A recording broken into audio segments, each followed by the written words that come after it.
মহান আউলিয়াগণ যেখানে ইসলাম ছিল না সেখানে আউলিয়াগণ সেই আলো দিয়েছেন, সেখানে সেই আউলিয়াগণকে আলো বলা হয়, আলোকবর্তিকা বলা হয়। কিন্তু আজকে দেখা যায় দুঃখের বিষয়, কিছু কুফরি গ্রুপ তারা আউলিয়াগণদের বিরুদ্ধে মানুষদেরকে ধোঁকায় প্রতারণা ফেলতেছে।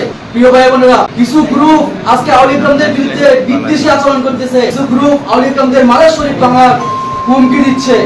মূলত তারা ইসলামকে ধ্বংস করতেছে, মূলত তারা আল্লাহ তাআলার বিরুদ্ধে যুদ্ধ ঘোষণা করছে, মূলত তারা প্রিয় নবীর বিরুদ্ধে যুদ্ধ ঘোষণা করছে। প্রিয় নবী বলেছেন হাদিসে কুদসিতে যে আমার ওলিদের বিরুদ্ধে যুদ্ধ করবে তার বিরুদ্ধে আমি যুদ্ধ ঘোষণা করেছি। মহান প্রিয় নবী ওলিদের সম্পর্কে এভাবেই বর্ণনা করে গিয়েছেন। মহান আল্লাহ পাক কোরআনে সূরা ইউনূসে বলেছেন আমার ওলিদের ভয় নেই। কি বলেছেন? আমার ওলিদের ভয় নেই, তারা আখিরাত দুনিয়াতে উভয় জায়গায় সুসংবাদপ্রাপ্ত, তাদেরকে আমি নিজ হাতে সহায় করি, রক্ষা করি। আমরা এই মহান আউলিয়াগণের দেয়া পথ, সত্য, মানবতার, সব মানুষকে কুফরি থেকে উদ্ধারের লক্ষ্যে, সব মানুষকে তার আত্মা ও জীবনে ঈমানী জীবন দান করার লক্ষ্যে মহান জামিয়া আউলিয়াগণদের যে পথ, সেই পথে আমরা বিশ্ব সুন্নি আন্দোলন, বিশ্ব ইনসানি বিপ্লব ভাই বোনেরা কাজ করছি।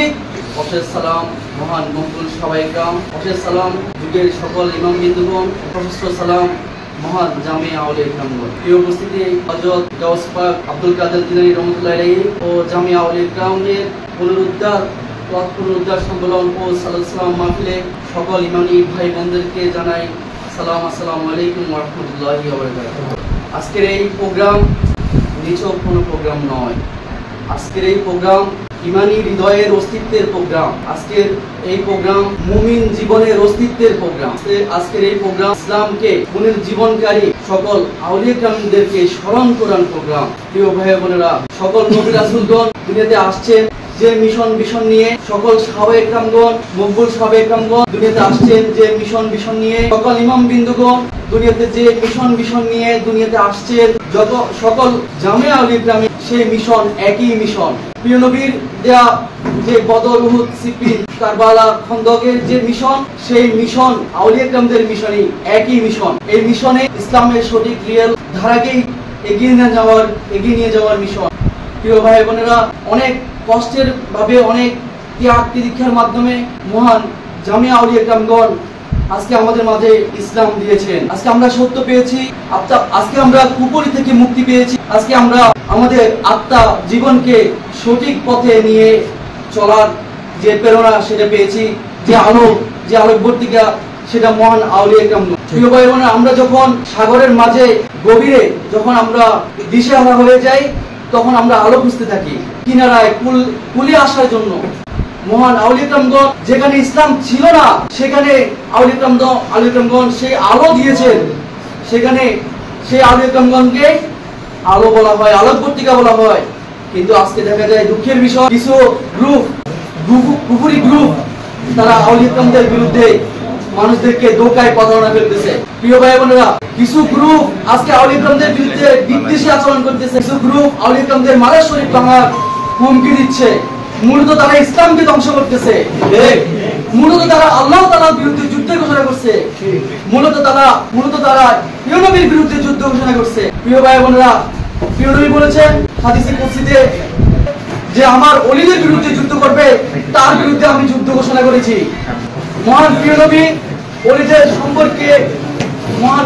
সম্পর্কে এভাবেই বর্ণনা করে গিয়েছেন, আমাদেরকে ভুলে গেলে চলবে না। মহান আল্লাহ পাক কোরআনে সূরা ইউনূসে বলেছেন আমার ওলিদের ভয় নেই। কি বলেছেন? আমার ওলিদের ভয় নেই, তারা আখিরাত দুনিয়াতে উভয় জায়গায় সুসংবাদপ্রাপ্ত, তাদেরকে আমি নিজ হাতে সহায় করি, রক্ষা করি।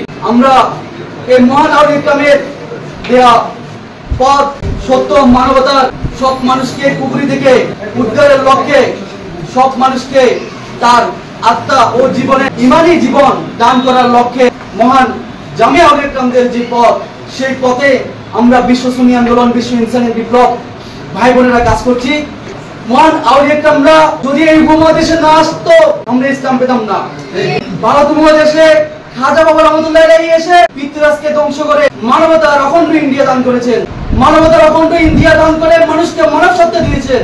মানুষকে মানব সত্তা দেওয়ার পরে সকল মানুষকে ইসলামের দাওয়াত দিয়ে মানুষকে মুমিন ঈমান দিয়েছেন, কলেমা দিয়েছেন, কোরআন দিয়েছেন, হাদিস দিয়েছেন। এভাবে সহজভাবে আউলিয়া ইকরামরা এসে না, ওনাদের পথ ছিল অনেক কঠিন, ওনাদের পথ ছিল অনেক কাটাময়। আমরা এই ইসলাম এত সহজে পেতাম না। মহান শাহজালাল রহমতুল্লাহ এই সিলেটে গোবিন্দকে স্বৈর শাসক, সে স্বৈর শাসক ছিল, সে মানুষকে হত্যা করত, নির্যাতন করত, অত্যাচার করত, মানুষের রুটি রুজি স্বাধীনতাকে ধ্বংস করে দিয়েছিল। সেই স্বৈর শাসককে রুদ্ধ করে, সেই স্বৈরকে ধ্বংস করে, পতন করে মহান শাহজালাল রহমতুল্লাহ এই উনি সিলেটে এই বাংলাদেশে ইসলাম দান করেছেন, মানবতা দান করেছেন। আজকে আমরা এত সহজে ইসলাম পেয়ে নাই। মহান আউলিয়া ইকরামদের পথে ইসলাম, মহান আউলিয়া ইকরামদের পথের বাইরে কুফরি।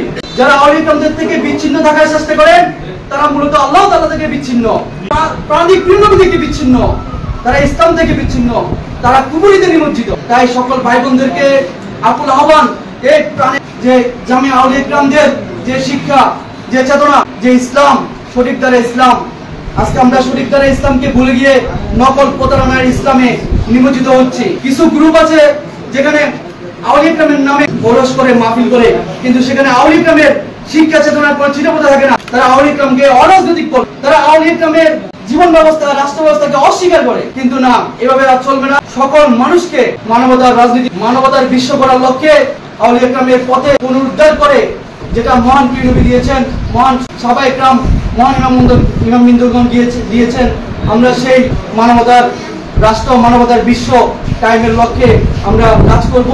সবাইকে আকুল আহ্বান জানিয়ে আমার এই বক্তব্য এখানে সমাপ্ত করছি।